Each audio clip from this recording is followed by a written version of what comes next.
Olá pessoal, aqui é o Guido do blog guidooliveira.com e hoje eu vou mostrar para vocês o básico para escrever um módulo para PowerShell usando o C#.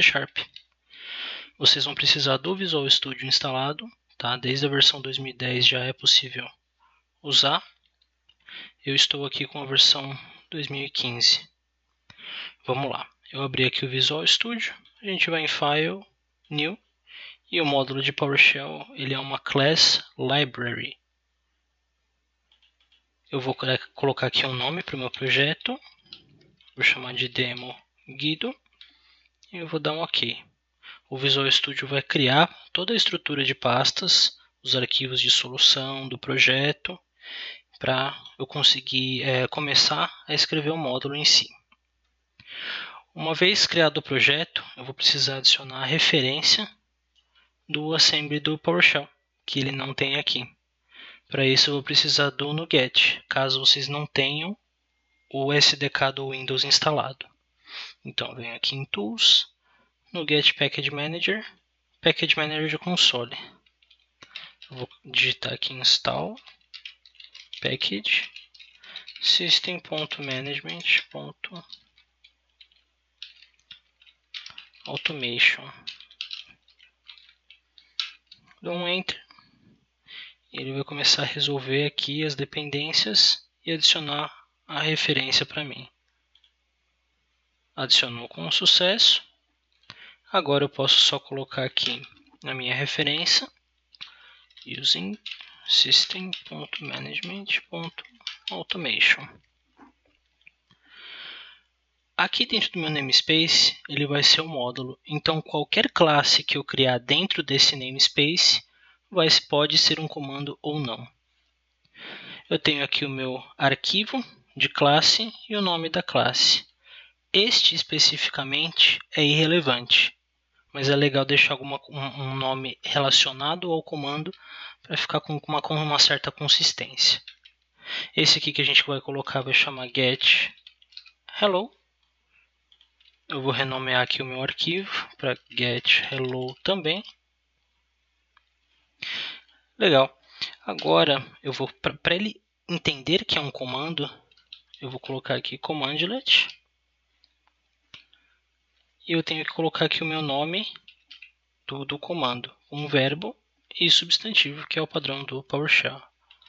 Para a gente colocar o verbo, eu tenho aqui as classes verbs.common, verbs communication, verbs data, verbs diagnostics, verbs lifecycle, verbs order e verbs security.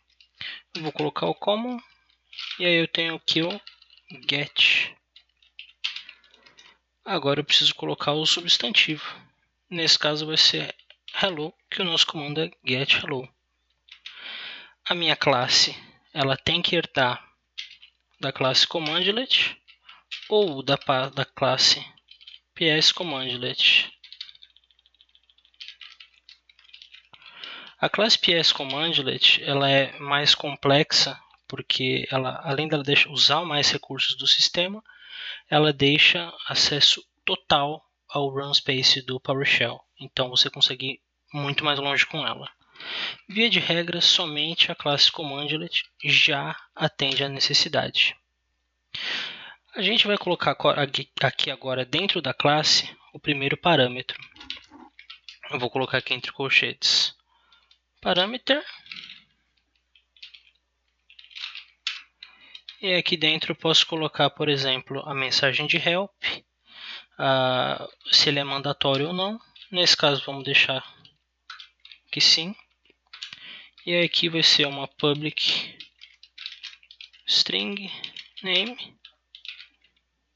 Eu tenho get e set. Legal. E aí eu posso, para cada parâmetro que eu for colocar, é só colocar desta forma aqui. Ele pode ser um integer, ele pode ser um booleano, pode ser um switch. Quem vai definir isso é você na hora de montar o comando. Agora, o PowerShell ele tem uma ordem de execução de uma função. Isso a gente vê quando está montando uma função efetivamente. Eu tenho o bloco begin. Esse bloco ele é para ser executado antes de qualquer outra coisa do comando. Depois eu tenho o meu bloco process. Esse bloco process ele vai ser executado uma vez por objeto dentro do meu pipeline, ou pelo número de argumentos. E aí eu tenho end, que é executado no final do bloco processing. Via de regra, eu só precisaria dele para executar, mas a gente pode colocar aqui, deixar declarado, já para caso haja alguma modificação no comando, vocês conseguem pelo menos ver a estrutura correta. Como ele já é um método existente da classe CommandLet, a gente vai ter que dar um override nele. Então eu digito aqui protected override, e aí já me dá um complete aqui. Eu tenho o begin, vamos passar aqui o protected override process, e depois eu tenho novamente o end. Eu vou colocar aqui somente a minha instrução dentro do meu bloco de process, e aí eu tenho aqui, eu poderia colocar console.writeLine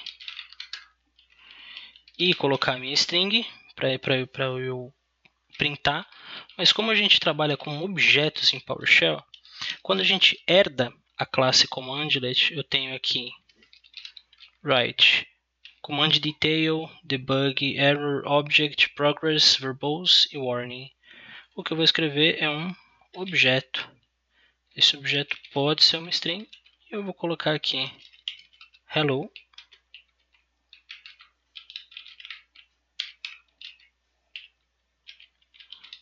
Name. Ou simplesmente eu deixo aqui somente para ele escrever o name. Legal. Super básico. Dei um build. A build foi feita com sucesso. Se eu quisesse testar o meu comando, ou eu abriria uma console de PowerShell e importaria essa DLL, ou para ficar mais fácil a gente pode vir aqui no projeto, botão direito propriedades, e eu tenho aqui a opção debug. Eu vou iniciar um programa externo e aí eu coloco o caminho do PowerShell, que é C, Windows, System32, Windows PowerShell, V1, PowerShell.exe. Aí aqui eu vou passar os meus argumentos. Primeiro vai ser no profile, que é para ele executar mais rápido quando der o debug. No exit, para quando ele importar, executar o meu comando de import, ele não feche a console. E o meu comando, efetivamente, que vai ser import module, o nome da minha DLL, que é demo guido.dll, e eu vou colocar aqui verbose para ver o detalhe da operação. Salvei. Se eu der um start aqui agora, ele abre a console do PowerShell para mim e importou aqui o meu get hello. Se eu der um get module para ver os módulos que já estão importados, eu tenho aqui o meu módulo do tipo binário, ele é uma DLL, eu tenho a versão dele, o nome e os comandos que foram exportados junto com ele. No caso, só tenho get hello. Se eu digitar get hello, eu coloquei meu parâmetro name como mandatório. Então, eu posso colocar aqui Guido Oliveira. E ele escreve para mim Guido Oliveira.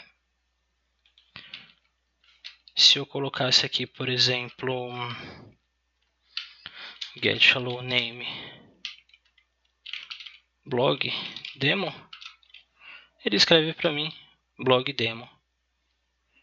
É bem simplista essa visão, mas basicamente vocês vão declarar aqui o commandlet, o nome dele.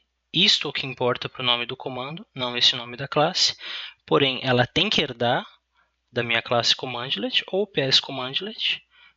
Para cada parâmetro que eu passar, eu preciso especificar que ele é um parâmetro. E aqui dentro ele tem os meus helpers.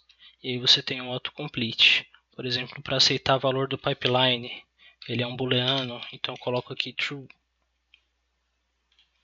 Aí eu substituo meus métodos begin, process e o end. Somente o meu bloco process é necessário para uma execução do comando, mas é legal sempre deixar o begin para fazer alguma tratativa, verificar, por exemplo, se você está fazendo tratativa de arquivo, se ele existe ou não, se ele está em uso.